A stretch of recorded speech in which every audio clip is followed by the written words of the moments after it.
Welcome back to Who Died Today. Over the past few days, the world has bid farewell to some truly beloved and unforgettable stars. In today's episode, we pay heartfelt tribute to these remarkable lives and the legacies they've left behind. Before we begin, we kindly ask for a moment of support. If any of these stories have moved you or reminded you of someone special, please give this video a thumbs up to honor their memory. Thank you. It is with deep sadness that we share the passing of Betsy Gay, a radiant star of Hollywood's golden era, known to many as Effie, the sweet young girl from the Little Rascals. She passed away on June 13, 2025, at the age of 96. Today's episode is a tribute to her extraordinary journey, from child stardom to country music stages, and ultimately to a quiet life filled with love, memory, and song. If Betsy Gay's smile ever brought warmth to your screen, please leave a like to honor her memory. She was just a child, but her expressions carried a wisdom far beyond her years. As Effie, she became a symbol of innocent love and childhood nostalgia for millions. Betsy Gay was born on February 2, 1929, in Waterford, Connecticut. Her life began in harmony, literally. Her parents, both musicians, ran a music school where they taught instruments ranging from the piano to the accordion. In 1935, the family moved to Hollywood, where Betsy's natural charisma quickly found a home on screen. In 1936, she appeared in The Pinch Singer and Arbor Day, part of the beloved Our Gang comedies. In 1938, she captured hearts in Came the Brawn as Alfalfa's bashful love interest. By the 1940s, her talent shifted to music. Betsy performed live on popular radio shows like Hometown Jamboree and The Stuart Hamblin Show. In 1945 and 1946, she won the California State Yodeling Championship, charming audiences with her unique vocal gift. In a touching 2019 interview, Betsy recalled her teenage reunion with Carl Switzer, Alfalfa.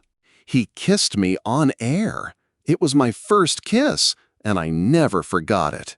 That single moment, innocent and unscripted, carried the weight of a simpler, sweeter time. Off-screen, Betsy lived a humble life. She married Thomas Cashin in 1954, raising 5 children together until his passing in 2005.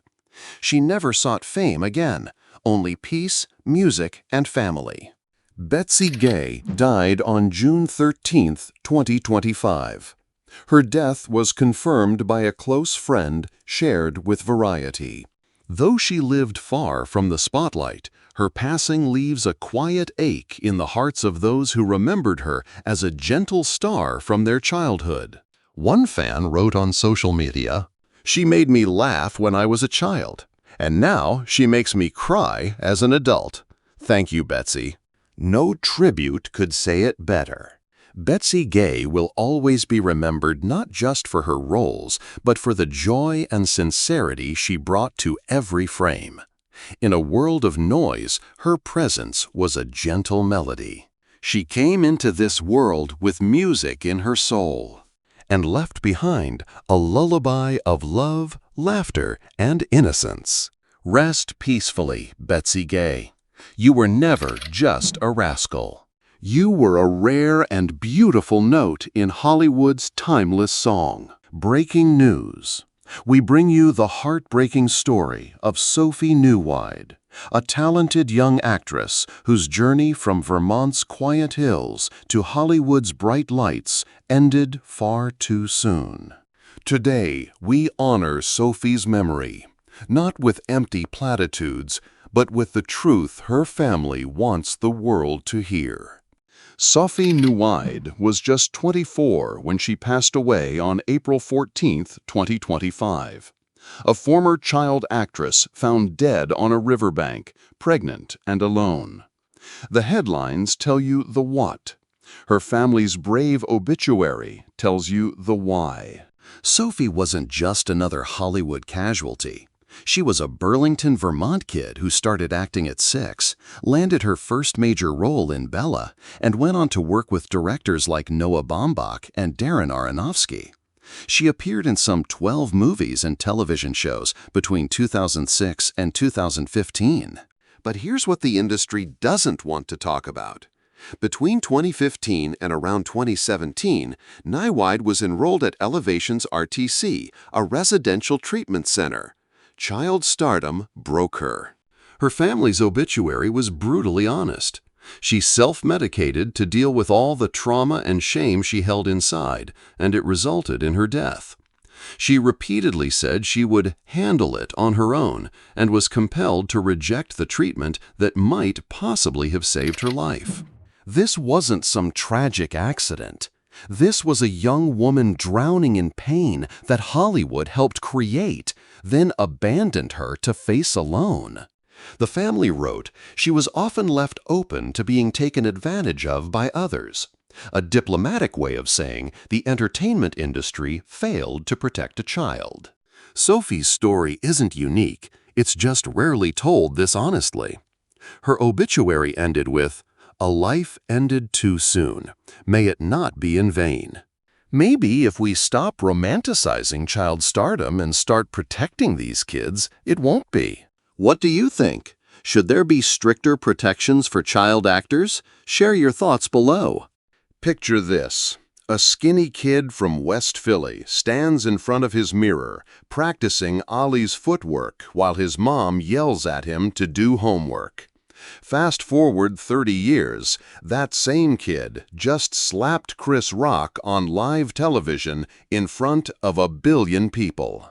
That's Will Smith, the most successful contradiction in Hollywood history. Today, we're not doing the sanitized version. We're talking about the real Will, the one who turned down the Matrix for Wild Wild West, cried in his car after Bad Boys, and built an empire on charm, then watched it crumble with one swing of his hand. September 25, 1968. Willard Carroll Smith Jr. enters the world. To Caroline, a school administrator, and Willard Sr., an Air Force vet with a temper that could freeze hell over. Here's what the PR machine won't tell you. Will's father once knocked out his mother's front tooth during a fight.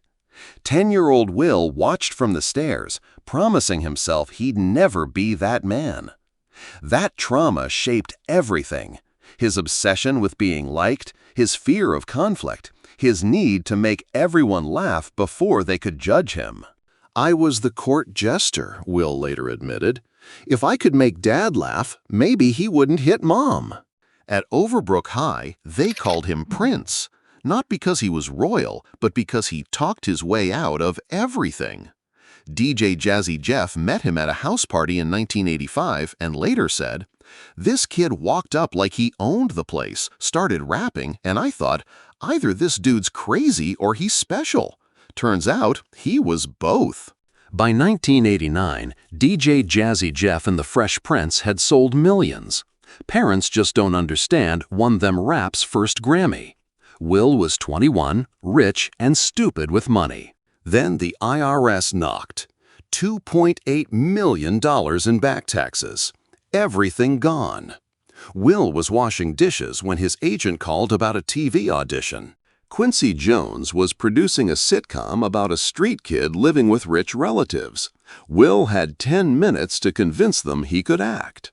"I had never acted a day in my life," Will revealed, "but I was broke and desperate. Desperate people do desperate things really, really well." 6 seasons of The Fresh Prince taught Will acting by trial and error. Alfonso Ribeiro became his coach between takes. Will would ask me, "How do I cry on command?" Alfonso remembers. I told him, "Think about your tax bill." The show ended in 1996. Will chose risk over safety, movies over television. Bad Boys, Independence Day, Men in Black, each film proved he wasn't just a TV star, he was a global phenomenon. Then came his biggest mistake. turning down Neo in The Matrix for Wild Wild West in 1999. "I'm an idiot," he later confessed. "I thought special effects couldn't carry a movie. I was wrong about literally everything." Wild Wild West bombed. The Matrix changed cinema forever. But that mistake taught Will something crucial. Playing it safe is the riskiest move of all. By 2007, Will Smith was box office gold. 8 consecutive #1 openings. $20 million per movie. The world's biggest star. He was also miserable. "I remember sitting in my trailer after a 16-hour day on I Am Legend," Will revealed. "I was the #1 actor in the world, and I felt empty. I called my dad crying, asking, 'When does it feel like enough?'" His father's response? "Son, it never does. That's why you keep chasing it." 2 nominations, 2 losses. Ali in 2001, The Pursuit of Happiness in 2006. Then came King Richard. Will transformed into Venus and Serena's demanding father with raw, unguarded emotion. On March 27, 2022, the Academy Award for Best Actor was announced. And the winner was Will Smith. 43 minutes later, he'd throw it all away. Chris Rock makes a joke about Jada's alopecia. What happens next takes 30 seconds and destroys 30 years. Will walks on stage, slaps Chris Rock, returns to his seat like nothing happened. The Academy sits in stunned silence. America's sweetheart just became America's villain. 10-year Oscar ban. Projects canceled. 30 years of goodwill evaporated overnight. But something interesting happened. For the first time in decades, Will Smith got real. "I've spent my whole life being who I thought people wanted me to be," he said in a YouTube apology that got 50 million views. "That night, I was just myself. And apparently, myself is someone I don't like very much." Here's what Will Smith really is. A deeply insecure overachiever who turned trauma into triumph, then watched triumph turn back into trauma. A father who pushed his kids into entertainment, then regretted it. A husband who opened his marriage, then watched it implode publicly. 9.3 billion worldwide box office. 4 Grammys. 1 Oscar. But more than numbers, Will changed the game. He proved a black actor could open any movie worldwide. He showed hip-hop artists could achieve mainstream success. Will Smith is us. The kid trying to make everyone laugh so they won't see our pain. The adult succeeding publicly while struggling privately. From Philadelphia streets to Hollywood Hills to that infamous Oscar stage, his journey is about the price of fame, the weight of expectations, and the possibility of redemption. He taught us to dream big, fall hard, and maybe, just maybe, get back up one more time. What's your favorite Will Smith moment? Share it below. Like this video if his story touched you. Subscribe for more real stories behind the headlines. We bring you another heartbreaking news. Harris Yulin, the acclaimed stage and screen actor with a career spanning 6 decades, has passed away. Today, we honor his legacy, a man whose commanding presence lit up both Broadway and Hollywood alike. Whether he was portraying a crooked politician, a Shakespearean king, or a grieving father, Harris Yulin didn't just play roles, he embodied them. His characters lingered in audiences' minds long after the credits rolled. Harris Bart Goldberg, known professionally as Harris Yulin, was born on November 5, 1937, in Los Angeles. Drawn to the arts from an early age, he studied under famed drama coach Jeff Corey at UCLA, setting the stage for a lifetime of masterful storytelling. From his off-Broadway debut in 1963 to his final screen roles in 2018, Yulin's career spanned over 5 decades. He rose to prominence in the 1970s and 80s with standout roles in Scarface, Night Moves, and Doc. His television work included acclaimed appearances in Star Trek, Deep Space Nine, Frasier, earning an Emmy nomination, and 24. His later work in Ozark introduced his talent to a new generation. Harris once said, "The work teaches you. You bring yourself to every role, and if you're lucky, the character gives something back." He was a lifelong learner, dedicated not just to his craft, but to understanding human nature through storytelling. In 1980, Yulin collapsed from exhaustion during a live Broadway performance, revealing the physical toll his dedication often took. He also endured the tragic loss of his wife, actress Gwen Wells, to cancer in 1993. Harris Yulin passed away on June 10, 2025, in Manhattan, New York City, at the age of 87. The cause was cardiac arrest. His passing was confirmed by his family, leaving behind his wife Kristen Lohman and daughter Claire Lucido. Director Ava DuVernay tweeted, "A true artist.